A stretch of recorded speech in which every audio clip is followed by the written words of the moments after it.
Hello పిల్లలు, welcome to my channel Shannu kid stories. ఈరోజు మనం చెప్పుకోబోయే కథ పేరు గగన్ మరియు అతని యొక్క సహాయం. అనగనగా ఒక ఊళ్ళో గగన్ అనే ఒక బాలుడు ఉండేవాడు. అతడు 5వ తరగతి చదువుతున్నాడు. అతను రోజులాగే స్కూల్కి వెళ్ళేవాడు అనమాట. అలా రోజు వెళ్తూ ఉండగా ఒకరోజు స్కూల్ నుంచి వచ్చేసరికి దారి మధ్యలో వాన పడుతూ ఉంటుందన్నమాట.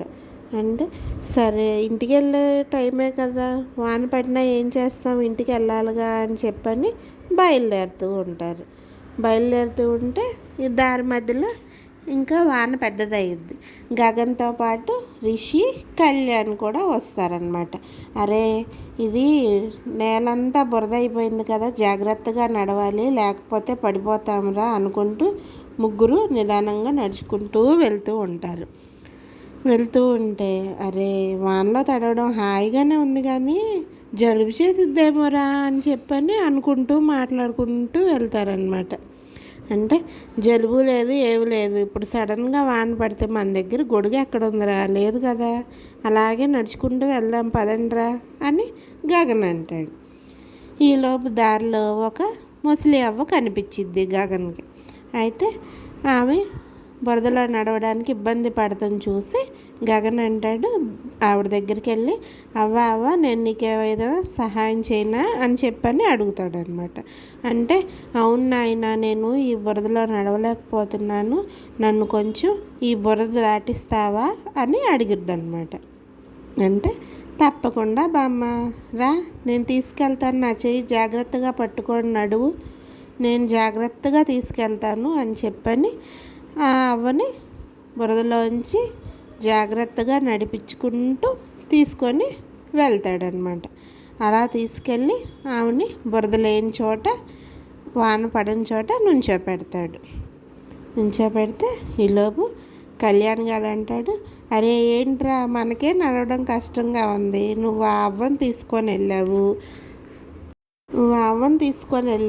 ఆమె పడిపోతే ఇంకేమన్నా ఉందా అని అంటాడనమాట.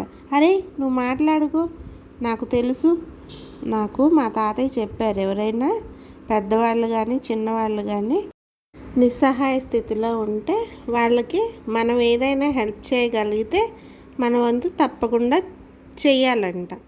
అది మా తాతయ్య నాకు నేర్పించాడు. అందుకని నేను చిన్నవాడినైనా సరే నేను చేయగలను అని చెప్పి నమ్మకం తెచ్చుకొని ఆ అవ్వని బురదలోంచి దాటించాను. అవ్వ కూడా సంతోషపడింది.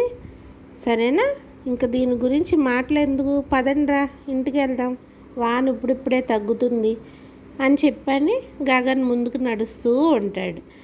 రిషి, కళ్యాణ్ కూడా అరే అసలు వీడికి మనం చెప్పలేమురా అని అంటాడు. అంతేరా, అంతే, మనం హెల్ప్ చేస్తే మనకి అవసరమైనప్పుడు ఏదో ఒక రూపంలో దేవుడు వేరే వాళ్ళని పంపిస్తాడంట. మా తాతయ్య చెప్పాడని చెప్తున్నా కదా, మంచి విషయమే కదా, నోరు మూసుకొని రండి వెళ్దాం ఇంటికి అని చెప్పని గగన్ వాళ్ళతో మాట్లాడుకుంటూ ముందుకు వచ్చేస్తాడు. వాళ్ళిద్దరు కూడా వెనకాలే తనతో నడుస్తూ వస్తారు. అది కథ కంచికి మనం ఇంటికి. చూశారుగా పిల్లలు, ఈ కథ విన్నారు కదా, ఎలా ఉంది మా కథ నచ్చినట్లయితే మా ఛానల్ని లైక్ చేయండి, కామెంట్ చేయండి, సబ్స్క్రైబ్ చేయండి.